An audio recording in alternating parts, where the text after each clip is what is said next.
સાબરકાંઠાના ઈડરના ચડાસણા ગામમાં નગ્ન કરી યુવાનને અપાઈ તાલિબાની સજા। યુવાને ઢોરમાર મારી ગામમાં નગ્ન અવસ્થામાં ફેરવાય। પ્રેમ સંબંધમાં અપહરણ બાદ યુવકને માર મરાડ કોલ્ડ સ્ટોરેજમાંથી ઉપાડી લઈ જઈ માર મારી ગામમાં ફેરવ્યો। ઘટનાના 2 દિવસ બાદ જિલ્લાનું પોલીસ તંત્ર થયું દોડતું। પ્રેમિકાને મળવા આવેલ યુવાનનો નગ્ન અવસ્થામાં વરઘોડો કળાતા સમગ્ર પંથકમાં ચકચાર।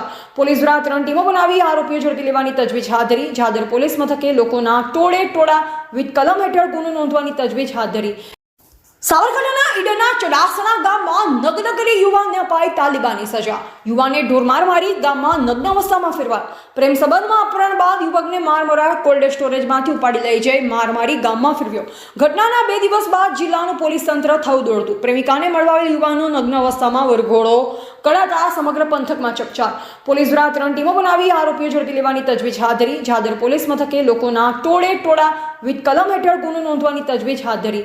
એવા રાજકમલસિંહ પરમાર, ભારતની અસ્મિતા, સાબરકાંઠા।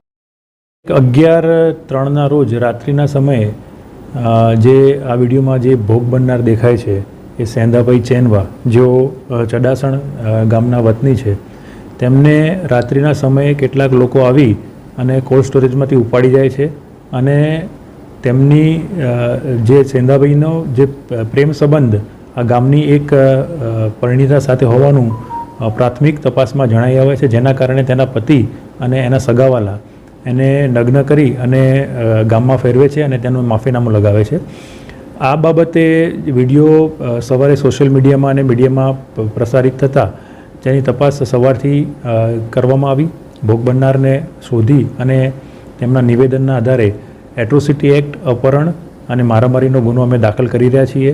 આરોપી પકડવા માટે 3 ટીમો બનાવવામાં આવી છે અને આગળની કાર્યવાહી ચાલુમાં છે।